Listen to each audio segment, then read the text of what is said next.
So I was just so overwhelmed, and I didn't know what was going to happen. So I go over there, and I saw my younger brother, middle brother, and he's the one that's a little bit less cultured. He's a little bit less, not, I'm just gonna say he's a little less intelligent, and that's just from my observation. Doesn't mean it. I think he's less of a human. He just isn't as cultured. I'm not gonna say any more than that. He was really having a hard time with it. So he actually said, I need to talk to you. And he took me to my old room and started crying and bringing up this relationship that we never had and about protecting me and all these just emotions that maybe he thought and believed in from his point of view, but from my point of view, there's 10 years difference between us. You were already out of the house when I was young. I just didn't know this relationship existed. But he obviously was totally dedicated to that relationship. So he wasn't liking it, and making someone cry on Christmas isn't a good feeling.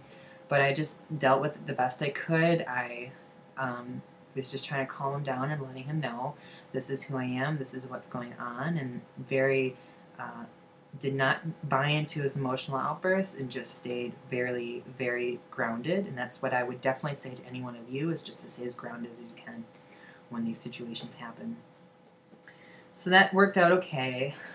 Shortly after that, we left. It wasn't bad. It was a good experience. It was pretty mute. It didn't, there was pretty mute, whatever. It was a pretty okay experience. After that is really when the communications with my father completely fell off the planet. He just did not initiate any. He didn't call me. There was no attempt on his side to call me, and I just don't ever really attempt to call him as much.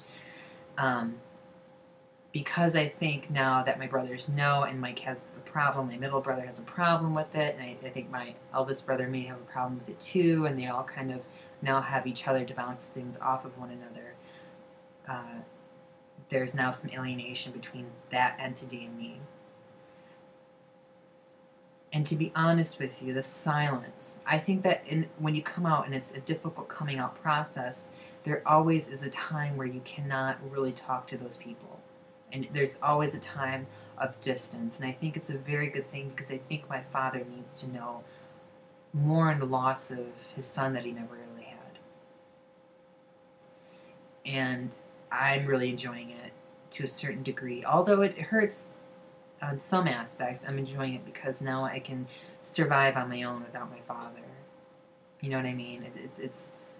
I can function and know that I'm okay without his constant interference, and to explore that. So that's a good thing. That's a good lesson. That's a good thing to learn for myself and for him too. Recently, I did talk to him. Well, not recently. It's been about a month. And this is not like us to not talk, even though it's a one-way conversation. I just call him out of, I feel like I have to, but I just haven't, because I honestly don't feel the need to right now. But anyway, I talked about a month ago, and he called me, I called him back, and it was about my loans again. And this time he was just so nice, so not like him, very, very nice, supportive. His tone was different, and it really caught me off guard. And I'm like, wow, this is interesting. And then we kind of go on, and he's like, oh, well, we just had, it was a Super Bowl maybe, and he's like, we had, everyone was here, the neighbors were here, the family was here, our family friends were here, and it was fun, it was nice, and I just didn't invite you or feel a need to invite you, because I know you're not into that, so I just didn't even feel to bother you with it. And then at the time, I'm like, in my head, I'm like, yeah, well, you're right, I probably wouldn't have gone anyway. I really didn't think about it, and he was just really nice. He's like, I'm going to pay off, I think I'm just going to pay off the loan that I'm signed to, and no problem, I understand that, just really not himself, just really, all the way in another direction, and I had to wonder, wow, what is this? And so I got off the phone with him, and part of me is like, wow, I think he's guilty, he's feeling very guilty. because he didn't invite me to a family function because I'm trans, and because what that reflects onto him and how it would make everyone uncomfortable. So that was kind of my first snub, family snub, and it let me down. I was down for a minute, but what are you going to do about it? There's not much that you can do. So I haven't really talked to him since. It's been just nothing but silence. So that's been the second reaction. It's been a denial reaction. It's been a passive-aggressive reaction. But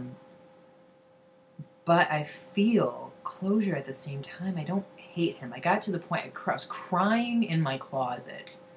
I know, like, how freaking iconic and just how ironic and all those things is that, you know. I was crying in my closet and so furious with him. And I got to the point and I said out loud, it's nobody's fault.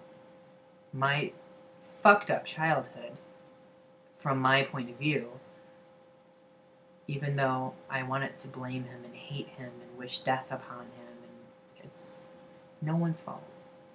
Things happen. People become parents when they really shouldn't become parents. And my family, my mom and dad were going through a divorce when my mom found out she was pregnant with me, and that's the only reason why they stayed together. And so there's resentment on his part towards me, because that was part of his and her unhappiness was me. And I think it was taken out on me on multiple occasions. But it's not my fault, and he was only surviving the way he knew how to survive at that time. So I feel like I have closure a little bit. I really, truly, part of me is upset by him, part of me goes there, part of me also knows that he's just a human, he's just trying to survive, he has a limited perspective and he doesn't want to learn. And I've done everything that I could have done. I've tried every way that I could have tried. And that the verdict's still out if I'll ever have a relationship with him. And that's okay. Because I'm still here. I still get up every morning. I still have family and friends that I've made myself that support me. And I can make it on my own, and so can you. I mean, it's just... And who knows, there might be a third, fourth, fifth, sixth, and seventh, eighth reaction. I don't know. But I'm okay. I'm okay. And you'll be okay too. And so that's the second reaction that I've seen and dealt with. So that will be this video today. And I will try to make videos somewhat often. And if I don't get back to you right away, just please be patient with me. And I love you all. Mwah. This is Lady Vixen out. Take care, babies.